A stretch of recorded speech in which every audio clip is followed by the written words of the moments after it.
টেলিগ্রাফের সকল দর্শকদের নমস্কার। আমি দীপান্বিতা। মুখ্যমন্ত্রী মমতা বন্দ্যোপাধ্যায় তিনি লন্ডন সফরে গেছেন এবং সেই সফরে এর আগেও উনি অনেকবার গেছেন বিভিন্ন শিল্প আনতে বা শিল্পের জন্য, বা বিভিন্ন শিল্প সম্মেলন করেছেন ওখানে গিয়ে। কিন্তু এবারের বিষয়টা একটু অন্যরকম। এবারে মুখ্যমন্ত্রী লন্ডন গেছেন কোনো একটা অনুষ্ঠানে অংশগ্রহণ করার জন্য, কিন্তু সেটাও ভুল তথ্য দেওয়া হয়েছিল প্রথম দিকে। বিষয়টা হচ্ছে মুখ্যমন্ত্রী লন্ডন যান এবং প্রতিবারের মতন তিনি ভোরবেলা দৌড় মানে জগিং করতে যান, কিন্তু এবারে দেখা যাচ্ছে তিনি উল্টো জগিং করছেন। মানে এটা কি বার্তা যাচ্ছে আমরা কথা বলবো। আমাদের সঙ্গে আজকে আছেন একদমই তিনি লেখিকা, তিনি রাজনৈতিক বিশ্লেষক সুদীপ্তা দি আমাদের সঙ্গে আছে। আমি এই বিষয়গুলো নিয়ে তার সাথে কথা বলবো। কিন্তু বিষয়টা হচ্ছে তিনি উল্টো দিকে হাঁটছেন, মুখ্যমন্ত্রী মমতা বন্দ্যোপাধ্যায় তিনি উল্টো দিকে হাঁটছেন। এবং এই যে 13 বছর ধরে রাজ্যে শিল্প নেই, রাজ্যে শিক্ষার অবস্থা খুবই খারাপ, প্রায় 4000-এর ওপর স্কুল বন্ধ হয়ে গেছে, স্বাস্থ্যর অবস্থা আমরা জানি কি অবস্থা, আরজি করের ঘটনা সামনে এসছে, একাধিক জায়গায় বিভিন্ন দুর্নীতি।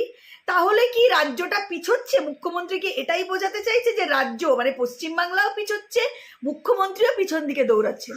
আমরা কথা বলবো। সুদীপ্তা দি, মুখ্যমন্ত্রী উল্টো দৌড়াচ্ছেন লন্ডনের রাজপথে, কি বলবেন? সুকুমার রায়ের কবিতাকে একটু পাল্টে বলছি, তিনি আমাকে যেন ক্ষমা করেন।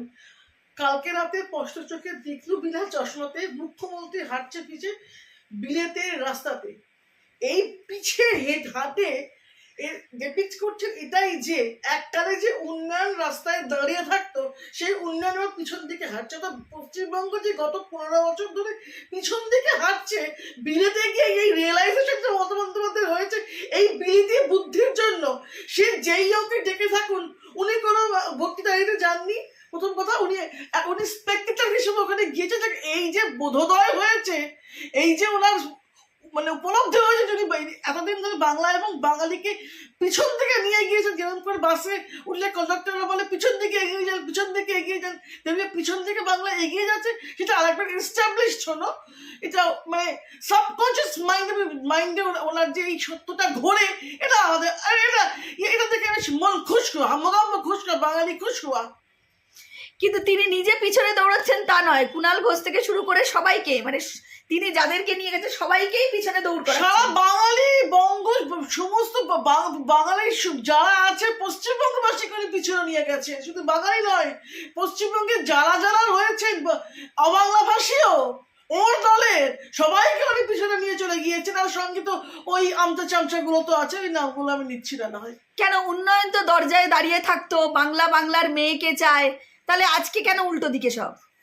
উন্নয়ন যে বাংলায় আর দাঁড়িয়ে নেই, উন্নয়ন যে পালাবার পথ খুঁজছে, এটা মমতা বন্দ্যোপাধ্যায় এস্টাবলিশ করে দিলেন ঘুরে পিছন দিকে হাঁটতে গিয়ে। যে উন্নয়ন এককালে যা হোক একটা রাস্তায় এসে দাঁড়ানো, যা হোক চেষ্টা করছিল, হাত পা তুলে ওই যে কি একটা বানিয়েছিলেন সেইটাতে। আর সেই আলো মুখ থুবড়ে পড়েছে, উন্নয়নও মুখ থুবড়ে পড়েছে, মানে ত্রিফলা। হ্যাঁ, ত্রিফলা সবটাই। এবং বাংলা এবং বাঙালির অস্মিতাও ওনার সঙ্গে সঙ্গে এই যে যাচ্ছেন উনি যাচ্ছেন একটা অন্য ব্যক্তিগত ব্যাপারে, একটা ব্যক্তিগত উদ্যোগে। সুদীপ্তা দি, সেখানেও আমি বলে নি, মিথ্যে কথা বলতে হচ্ছে মুখ্যমন্ত্রীকে যে আমাকে অমুকে ডেকেছে তমুকে ডেকেছে। আগের বারেও বলেছিলেন অক্সফোর্ড থেকে তিনি আমন্ত্রণ পেয়েছেন। সে আমি জানি না, সেবারেও এইবারের থেকে একদম ডাহা মিথ্যা। এটা এস্টাবলিশ হওয়ার পরেও ওর দলের আমচা চামচা শিকি দুয়ানিরা এই সত্যকে এস্টাবলিশ করতে এত বদ্ধপরিকর কেন? কিসে কম্পালশন হবে যে মিথ্যাটা বলে যেতেই হবে?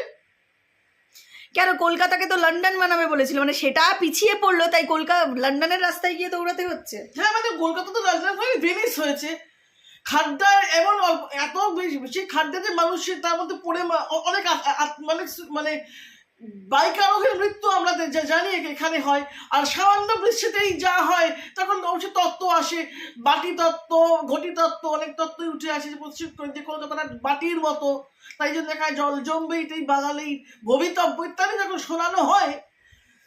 সেটাই আমার বক্তব্য যে ওইখান থেকে যে টেকনোলজি দু চারটে আনতে পারতেন, সেটা না হলে মমতা বন্দ্যোপাধ্যায় যে দেখা দিয়ে আমার এবং আপামর বাঙালির ট্যাক্সের জায়গায় ফাজলামো করতে গিয়েছে, এটা এস্টাবলিশড হয়ে গেছে।